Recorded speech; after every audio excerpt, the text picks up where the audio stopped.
Hey, I'd like to welcome you to another episode of Mission Matters. My name is Adam Torres, and if you'd like to apply to be a guest on the show, just head on over to missionmatters.com and click on Be Our Guest to apply.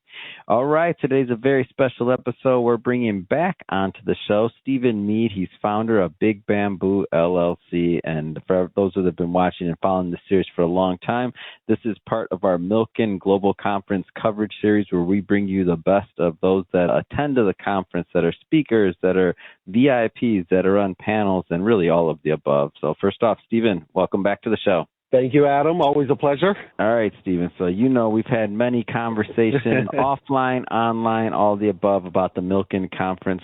Now this is my third to fourth year going, but I don't know this story from you. How did you originally get introduced to the Milken Conference? Take me back, Stephen. Where did all that begin for you? How did I get introduced? Well, if you know, Adam, I have 57,000 names in my phone, and I keep track of everybody. But that's a good question. I'm going to pull up Milken Global now I've gone probably 16, 17 times. That's what I thought. Many times through the years. Back. That's why I'm taking you back. I know, but where did it begin? Good news is I have my phone in front of me. I actually don't recall. That's a great question because I should be able to remember that. I'm thinking it was Michael Clouden, but I don't remember how I would have met Michael. So I'm looking here. Oh, I think I have it. Come on, get out of here. I think I have it. Go ahead. You're a beast, Stephen, always. Oh, yeah. So there is a gentleman. This is a roundabout funny story. There's a gentleman named Dr. Richard Sandler, and many people may not have heard of Dr. Richard. But basically, I was working with him back in Chicago many, many, many years ago, and he created the first carbon credit exchange in 2005. And because of that, he knew Milken, he knew Michael through some of the other stuff that had happened. So It was first with Dr. Richard, and then later it was through Dennis Levine. And Dennis Levine, people won't recognize except depending on age. When Michael got in trouble many years ago, it was Michael, Dennis Levine, and a guy named Ivan Boesky. And then a book came out called The Den of Thieves that wrote about those people. And then from there was a movie called Wall Street with Gordon Gekko, if you remember Wall Street. Oh, yeah. That character was based off of Dennis Levine, who was also part of the Milken Triumvirate back before Michael got in trouble and then came out and started the Global Institute and has gone on to do amazing things. So there you go. Wow, that's what I'm talking about. Going way back. I was going to say, did I stump you on the knowledge of knowing a person or this, that? Not that I was trying to, but you're specific and you do not disappoint. I had to go back and I just looked up. So Dr. Richard Sander was 2000. And so the first Milken I would have gone to would have been probably 01. Absolutely amazing. So looking back versus now, we can handle this part of it however you like to. But sure. This year going to it, I'm a baby compared to you going to this conference. I'm 3. I think this might be my 4th year, and even from the last 4 years to see the growth of the conference and to see even just the setup at the hotel, like it's just absolutely amazing. Like what keeps you coming back? Well, it's interesting. So I started going to Milken when I lived in L.A., not knowing what it was or how big it would become, obviously. And then it's in Beverly Hills.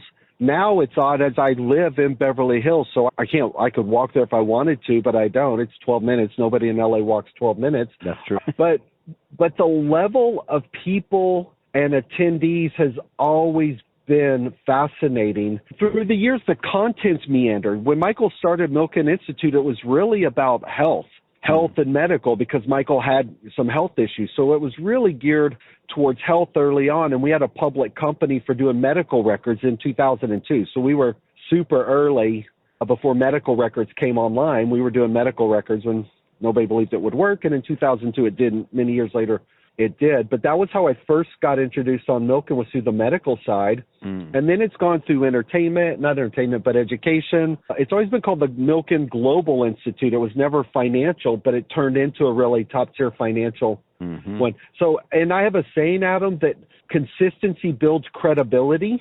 So if I'm fortunate enough to go to some of the top tier events, and there's only, 6, 7, 8 of them around the world, that if I'm able to go, even if I don't have something at that particular time that's relevant to the audience, I still go just to consistently see the top people in the world that are there, to be able to say hello.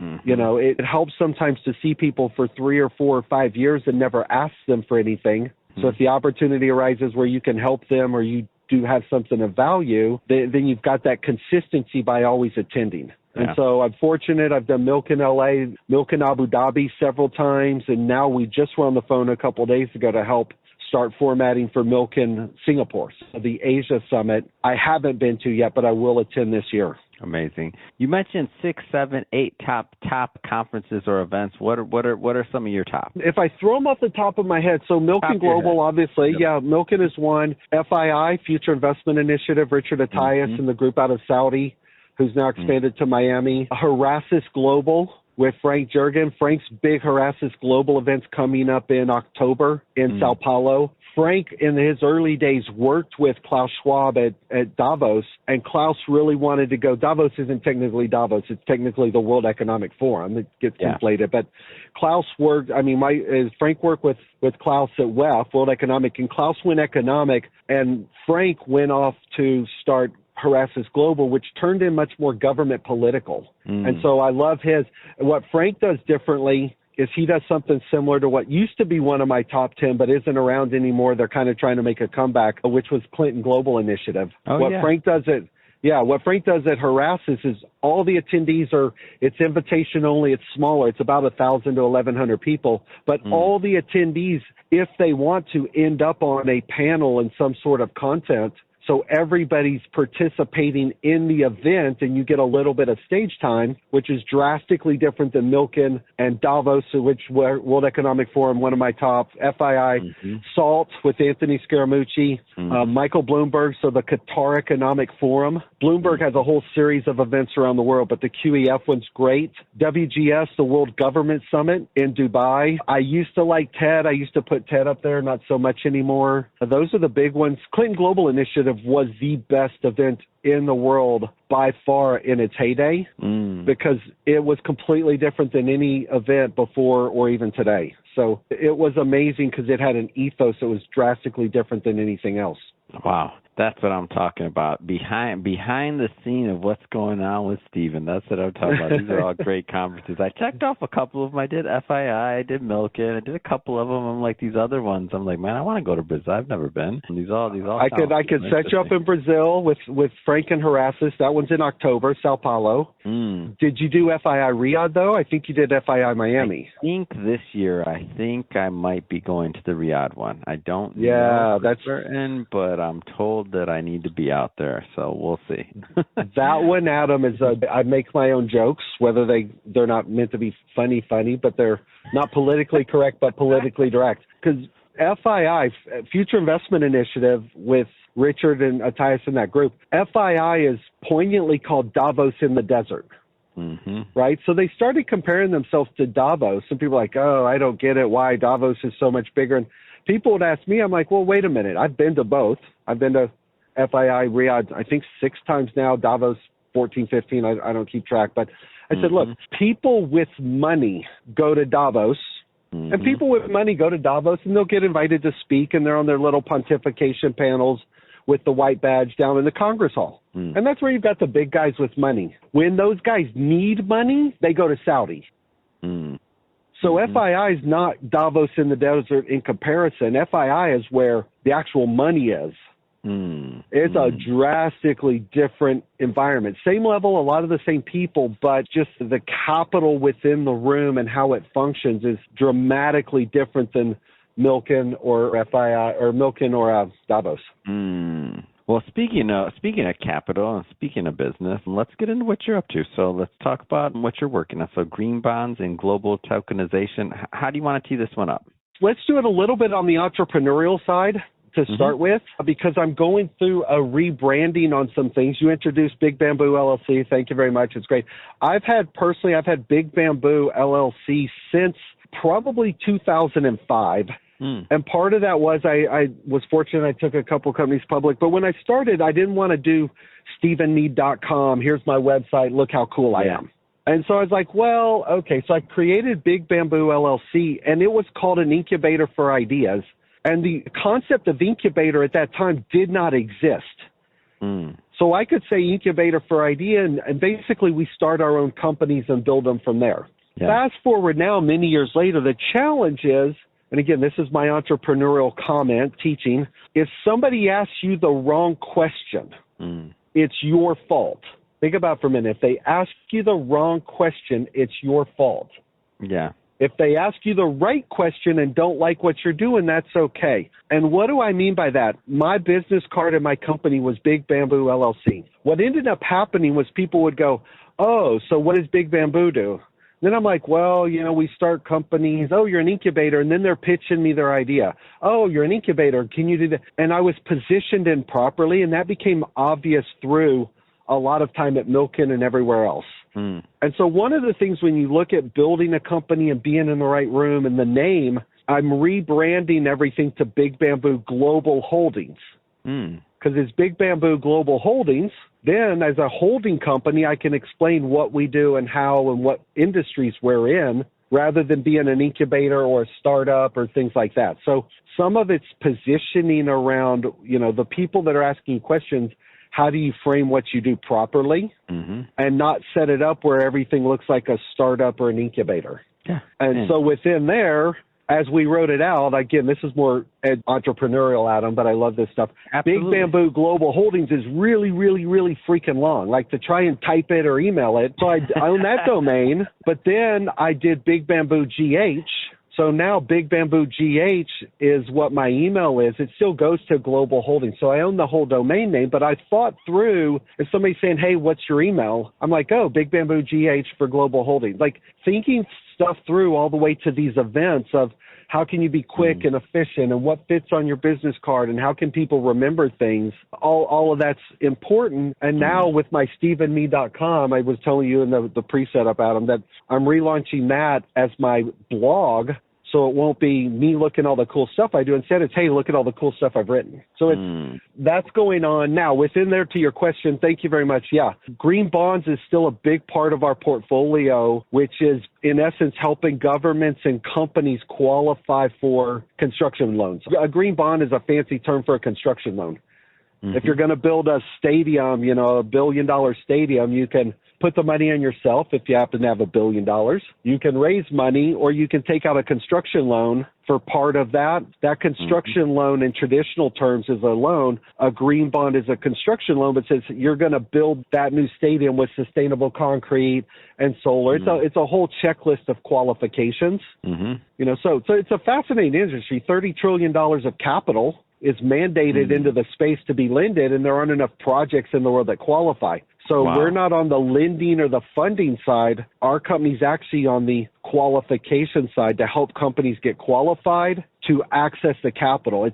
It's almost like being a mortgage broker that says, hey, let me help you package your mortgage, get all your paperwork together, make sure your appraisal's done, so when we take it to the bank's willing to give you the loan. That's that side of the business. And so how does this, walk me through what it looks like, what a project could even look like on something like this. Like, let's use this $187 million solar project, a $400 million solar project in Idaho, a $16 billion project in Indonesia that's broken down into a sustainable power plant, a deep sea port, a brand new oil refinery, a hospital on site, an education center, and something else. Some smart cities, which we don't call smart cities anymore. We call them sustainable cities.